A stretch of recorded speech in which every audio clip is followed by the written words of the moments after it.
Hey there, everybody. Welcome into the Real Fantasy Studios here on CSN. I'm Sebastian Salazar. Great to have you with us as we hit Week 6. Lots to get to in the show. We got reporters stashed all over the country, help us deal with the mounting injuries across the NFL. We'll hear from them in a bit. We'll also figure out a way to deal with this week's buys. Just two of them, Minnesota and Tampa Bay, but each of those teams has a couple useful pieces. Speaking of useful pieces, let's get to the stars of Real Fantasy. Kay Adams, watch her Monday through Friday morning on the NFL Network. Follow her on Twitter at HeyKAdams. And Josh Norris of NBC Sports and Roto World. Check him out at Josh Norris on Twitter. Guys, thanks so much for joining us. It is time for our quick hits, and we start with guys who took a hit. Lots of players who got injured early in the season, now close to coming back.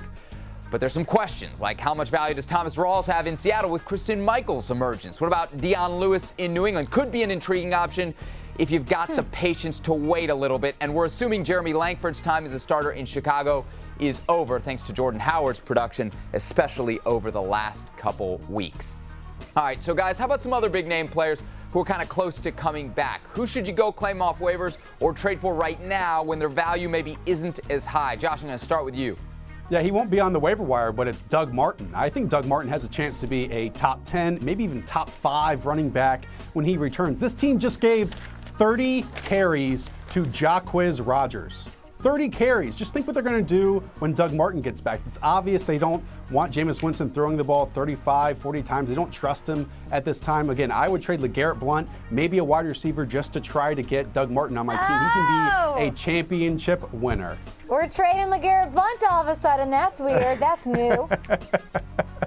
Hey, you gotta evolve a little bit, Kay. Let's put it that way. Wow. Sebastian, I don't even know what to say. Well, let me ask you guys about the 800-pound elephant in the room then in Dallas. Somebody in my league just picked up Tony Romo. Obviously, it's a stash for now, and he's only owned in about 15% of leagues overall, but it does appear he's going to play somewhere in the near future. Is it time to stash him now? Can you wait a couple weeks, or is he not even worth it? Josh, what do you think? I think Tony Romo is a top 10 quarterback when he returns. Now, he might take one hit and go back down, so you don't drop any quarterbacks for him. But I think Tony Romo is just so good in an offense previously that he had to elevate the talent around him, that now he can go back in this offense with a great offensive line and a great running game and just emerge as a top 10 quarterback. Hey. I don't think you add him at all. I think bench spots are a premium, and I think there's a lot of quarterbacks, a lot of good streaming options. Marcus Mariota has a fantastic schedule looking ahead. You've got guys like Brian Hoyer turning it up. He's not a sure thing. It's not a sure thing that he's going to be the guy. Dak Prescott, if he goes in there and beats the Packers in Lambeau, it's going to be real hard to pull him off of the field, Josh. I completely agree. So Tony Romo, I don't think he has any value. If you're looking ahead and into the future, Sebastian mentioned Dion Lewis.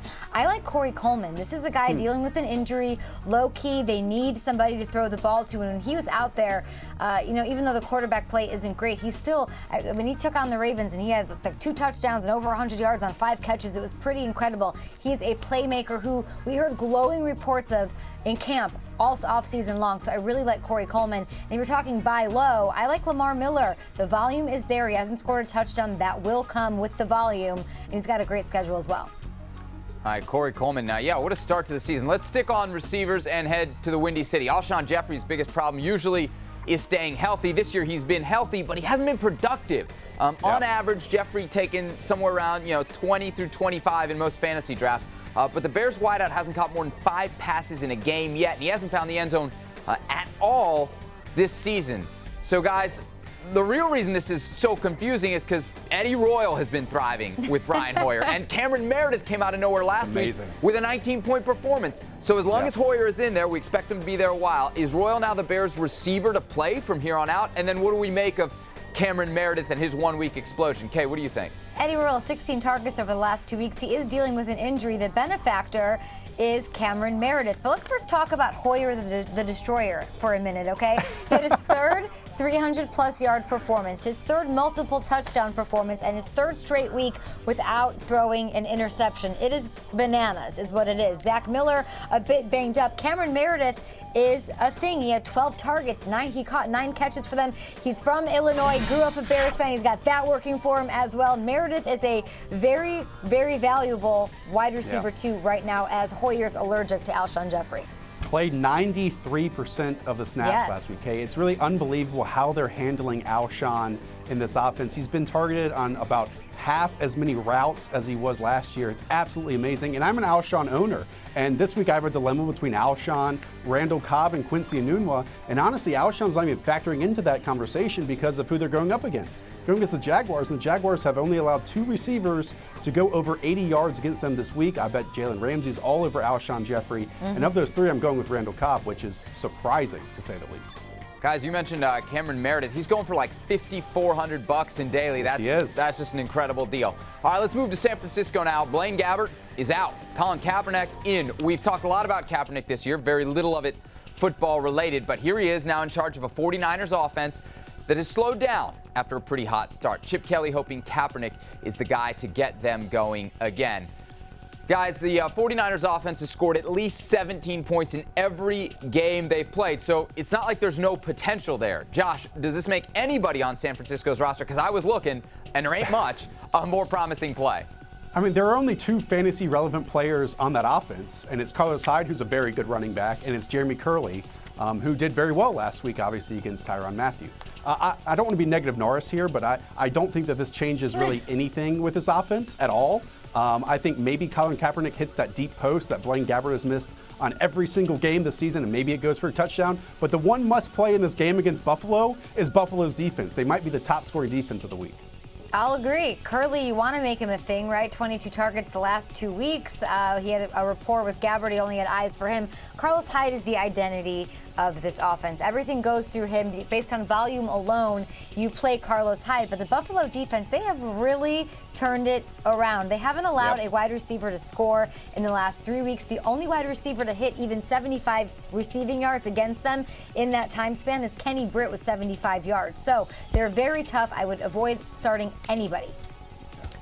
All right, Josh K., great stuff. We'll see you in just a moment for Facebook Live. But now it's time to go around the NFL. We start in Kansas City, where Spencer Ware carried the load for the Chiefs in their first 4 games, but Jamal Charles appears to be healthy and ready for action following Kansas City's bye. D. Jackson of 41 Action News in KC has the lowdown as we launch this week's cheat sheet.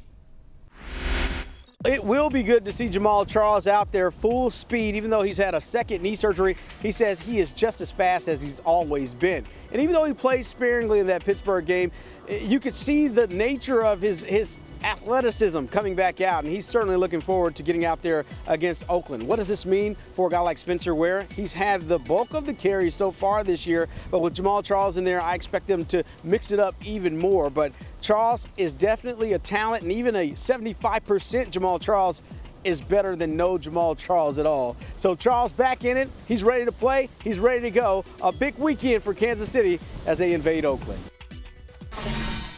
All right, Dee mentioned Oakland. Let's head to the Bay Area. And even though the Raiders are 4-1, their running game has been a mess. Everyone thought it would get better with Latavius Murray out last week, but they still struggled against a weak San Diego defense. Scott Bair from CSN Bay Area has more on what's next for Oakland. Latavius Murray is the primary option in the Raiders' by-committee rushing attack, which also features DeAndre Washington and Jalen Richard. Now, those 2 guys filled in pretty well with Murray out against the San Diego Chargers with a case of turf toe, but don't expect Latavius Murray's carry count to drop any when he's back and healthy, and that could be as soon as Sunday against the Kansas City Chiefs. All right, last week we talked about Odell Beckham's struggles down in Houston. Well, DeAndre Hopkins is dealing with similar issues. Only 10 catches over the last 3 games, only 17 fantasy points over that same stretch. But Randy McAvoy of NBC2 in Houston has some good news for Hopkins owners. Well, all you have to do is look at DeAndre Hopkins' first 4 seasons in the NFL to know he will not be shut down for long. He's one of the best receivers in the league. We know that. 1,200, 1,500 yards the past couple of seasons alone. Many feel the results are going to start coming here pretty soon. Now, Hopkins, we know he is the #1 target for Brock Osweiler, and so far he has been pressed at the line of scrimmage just about every week while he and Osweiler try to get on the same page. What you can expect now to see more of Hopkins in motion here in the coming weeks, specifically Sunday night against the Colts. Also, more slant routes, which are definitely available for the taking against this weak Indianapolis defense. Sunday could be the breakout game Hopkins has been waiting for. All right, thanks to all our insiders keeping us up to date across the league. Next up, we head to Facebook to take your questions live, propose trades, who to start and who to sit. Kay Adams, Josh Norris have your back. Plus, there are a lot of bad matchups for quarterbacks in Week 6, so streaming options may be in order. What about a guy like Tyrod Taylor? All that coming up on Real Fantasy.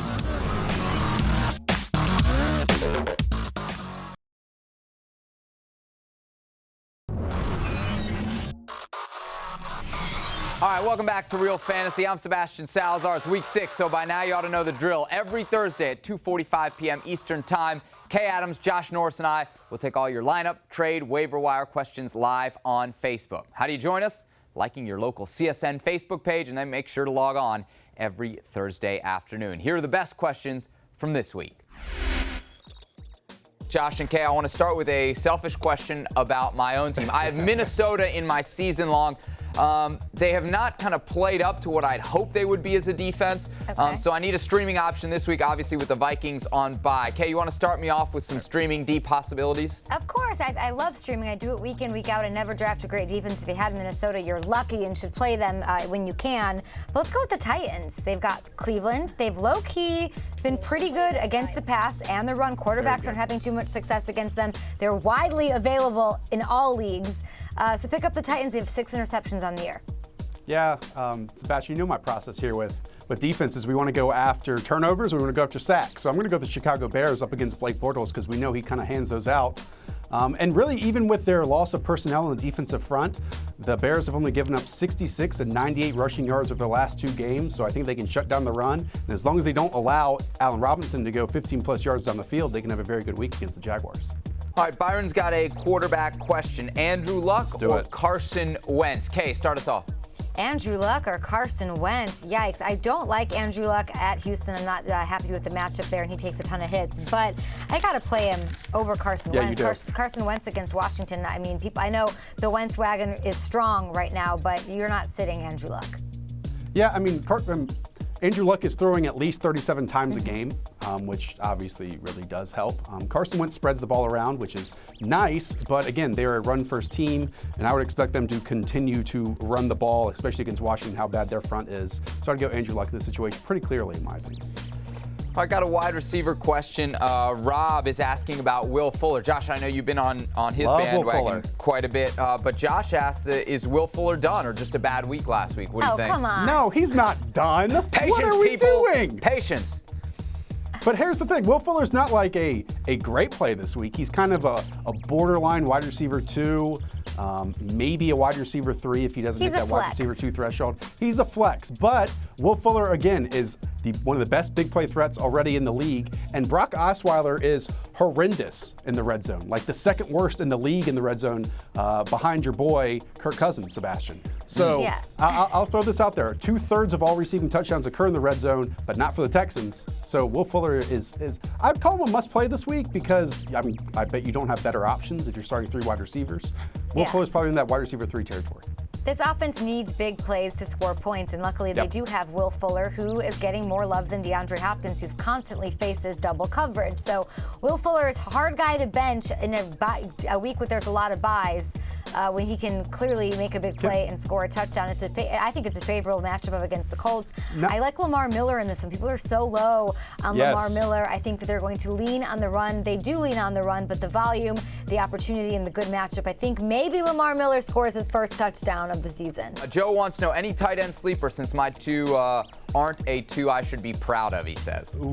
I'm going to keep throwing out this name, and like he's this close to making a big play. Who? And that's C.J. Uzomah with the Cincinnati Bengals. Like, they're not going to get Tyler Eifert back probably this week. At least it's kind of pointing in that direction.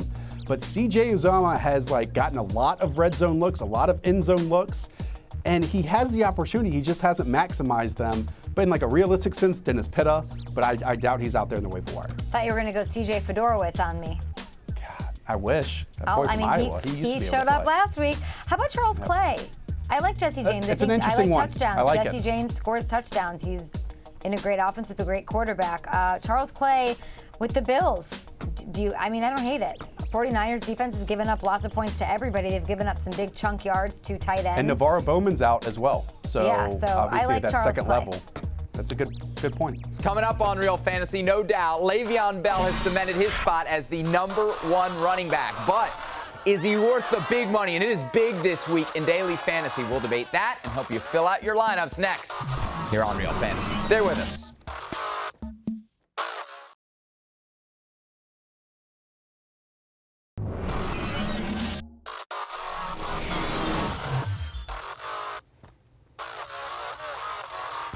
What's up, everybody? Welcome back to Real Fantasy. I'm Sebastian Salazar. The NFL's Week 6 schedule loaded with interesting fantasy matchups. And look, we already worked on the team in your season-long league, so now it's time to get to the world of immediate gratification. Daily Fantasy. We're going to help you build your team for Week 6.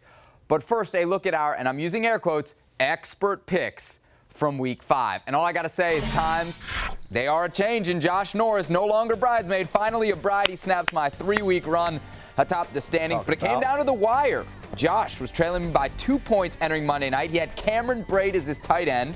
Braid only had 1 catch, but it was for 38 yards. I knew it. Enough to win. My team, I debated for like hours on Derek Carr or Phillip Rivers. I liked that Oakland-San Diego matchup. I took Carr. He was good.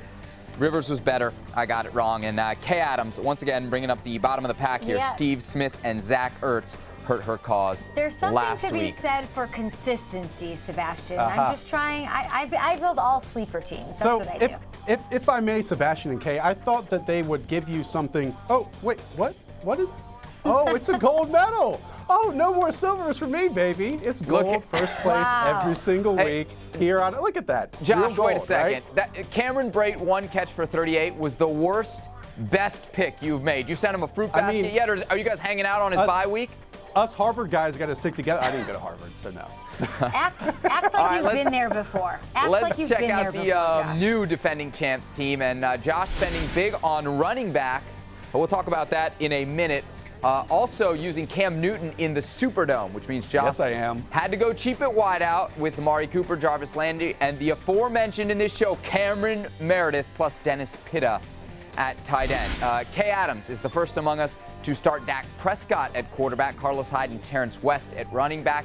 Big money on Allen Robinson and Jordy Nelson, and she'll stack Prescott with Jason Witten at the tight end spot. And here's what I got. Not really spending big money at any one position. Instead, I'm kind of distributing the wealth. We talked about the Bears earlier. I like Brian Hoyer, and I'm betting that they're going to figure out a way to get Alshon Jeffrey the ball.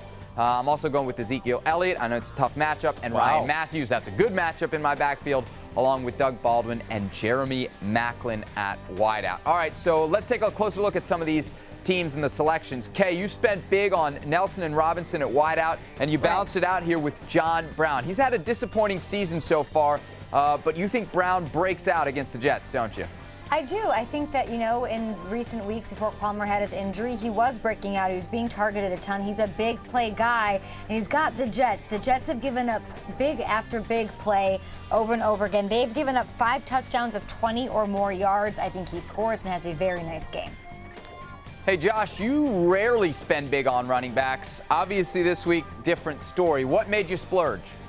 Well, I think there are 3 must plays this week, right? You have Cam, you have LaShawn McCoy, obviously, and Le'Veon Bell. But I just looked at those wide receiver matchups at the top that were most expensive and just really disliked them. I mean, A.J. Green against New England, Allen Robinson against Chicago, Julio Jones against Seattle. I don't want to pay up, and the list goes on after that. I don't want to pay up for any of those guys. And for getting detailed about it, there's only one over-under this week that's over 48 points expected in a single game. So to me, it screams paying up for running back this week.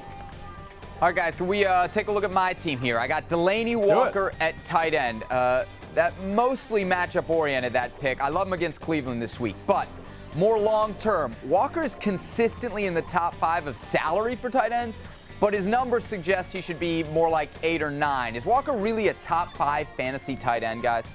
Yeah, he is, especially going up against Cleveland, who are allowing the most catches and most yards to tight ends. Right, I absolutely agree. I mean, Cleveland's already allowed 5 top 10 tight end performances. Look what Martellus Bennett and Gronk did to them last week. 100 yards, 9 receptions is absolutely within the realm of possibility for Delaney Walker this week. He's the leading receiver in that offense. He's the guy, the trusted guy. Mariota showed he could get it going, and they've got some really favorable matchups down the stretch. Guys, good stuff. Don't go far. We're not done with you just yet. But before we wrap this show up, let's hear from our resident general manager and first-year fantasy football player, Charlie Casserly. This week, he's focusing on a popular streaming option at quarterback, but Charlie's telling folks to pump the brakes a little bit. Tyrod Taylor, what do you do in fantasy football? Well, he gives you the option of a guy that can make yards running the football, but he's never going to be a consistent passer. That's his problem. The guy is not going to be able to read real well, and if you keep him inside, then he's not going to be a great accurate passer there. So it's a gamble every week. The weeks you can run and make plays, you're going to be excited about him. But if you're going to try to win with him in real football, he's not the guy I want. He's more of a backup quarterback. So you got to translate that into fantasy football. He would not be a guy I would select. He's not on my team. All right, our thanks, as always, to Charlie Casserly, but it's time for the crystal ball. Some predictions for this week. And, guys, Charlie not a fan of Tyrod Taylor, but he is coming off a 20-point week, and the Bills are rolling. They've won 3 in a row. So I'm going to set the over-under at 20 points for Tyrod this week against the 49ers. Josh, what do you think? Charlie's a hater. This is absolutely over. He makes it sound like rushing yards are a bad thing for quarterbacks. That means it's just a floor. 30% of Tyrod's points are rushing yards. I bet he gets 50 against the 49ers this week. I'm going to use that Rich Hribar Roto World stat against you. You want rushing yards to be icing on the cake. You don't want to depend on them. They lean on the run. It's a LaShawn McCoy game.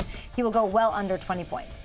All right, let's stick with QBs here. Matt Ryan, Derek Carr, Andrew Luck, all popular QB1 choices, although with tough matchups in Week 6. Could be a good time to stream a quarterback. Okay, who you got? I'm going to go with Marcus Mariota. He's got a great schedule coming up, so you can use him for the next following weeks. He finally hit a receiver outside of Andre Johnson for a touchdown. He had 3 touchdowns last week, 60 rushing yards, which is icing on the cake. Let's go Alex Smith at Oakland. The Raiders have already given up 4 top 6 quarterback performances this week. I expect Jeremy Maclin to get back on track this week, and Alex Smith as well. All right, we got time for one more. Let's go to the tight end spot. Jesse James and Zach Ertz, both projected to get similar scores this week. Josh, do you like James against the Dolphins or Ertz against the Redskins? I like Dennis Pitta this week. For these two, I guess I go with Zach Ertz. I mean, he laid a goose egg almost last week, and I think that the Redskins have obviously given up 18 receptions to tight ends over the last 2 weeks, so I'll go with Ertz if I have to in this situation. All right, that's it for us here on Real Fantasy. Don't forget, join us every Thursday around 2:45 for Facebook Live. Get your questions into the experts then. For Kay Adams and Josh Norris, I'm Sebastian Salazar. Thanks for watching, and good luck in Week 6.